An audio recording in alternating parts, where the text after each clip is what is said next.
Assalamualaikum warahmatullahi wabarakatuh. Kami dari kelompok 5 yang terdiri dari 3 anggota. Yang pertama yaitu Fajar Nugroho, yang kedua Muhammad Fadlul Hikam, dan yang ketiga yaitu Ahmad Sotikin. Nah, kami ingin menjelaskan tentang kepribadian skizoid. Nah, apa itu gangguan kepribadian skizoid?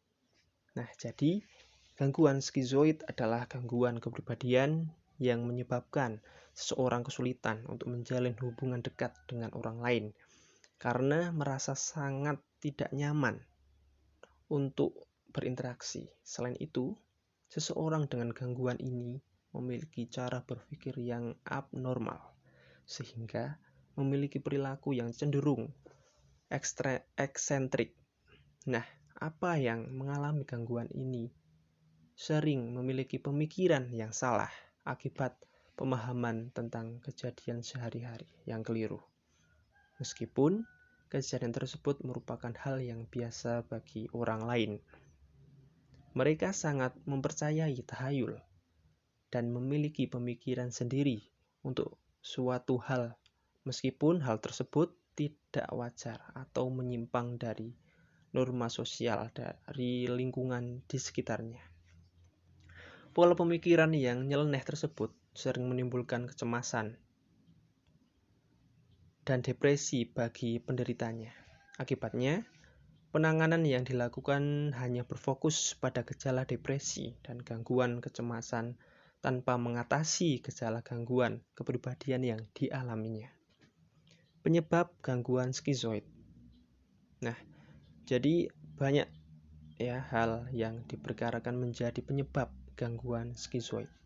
Salah satu teori menyatakan munculnya gangguan ini merupakan hasil interaksi dari faktor keturunan, sosial, dan kejiwaan. Gangguan skizoid ini kemungkinan dapat berasal dari sifat yang diwariskan. Namun, peran sosial seperti pola asuh dan pergaulan sosial semenjak masa kecil, faktor temperamen, serta bagaimana ia mengatasi masalah juga dapat berpengaruh terhadap perkembangan gangguan kepribadian. Nah, gejala gangguan kepribadian skizoid. Secara umum, gangguan kepribadian skizoid menyebabkan pola kemampuan sosial dan interpersonal yang sangat minim akibat pola pikir yang tidak wajar. Gangguan ini juga disertai rasa tidak nyaman berinteraksi dan tidak memiliki kemampuan dalam menjalani hubungan dekat. Namun, secara lebih spesifik, gejala yang dialami pengidap gangguan ini lebih bervariasi. Ini termasuk gejala yang dialami pengidap gangguan ini, ya.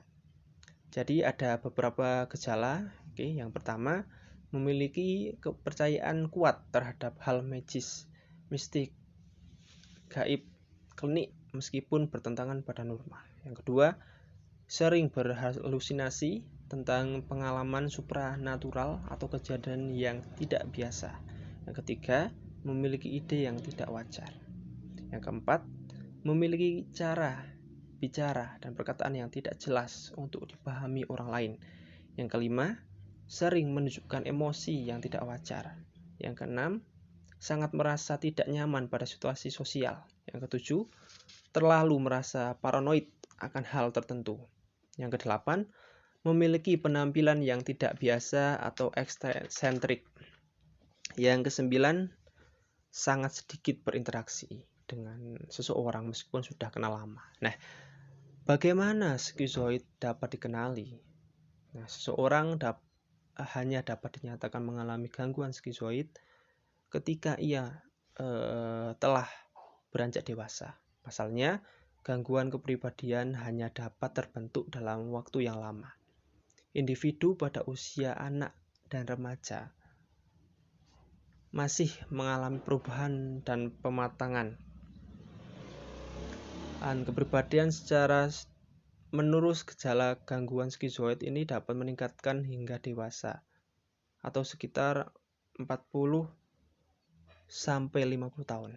Nah, diagnosis yang dilakukan tenaga profesional kejiwaan kemungkinan melibatkan gejala dan pola perilaku sebelumnya pada seseorang yang dicurigai mengalami gangguan kepribadian skizoid ini.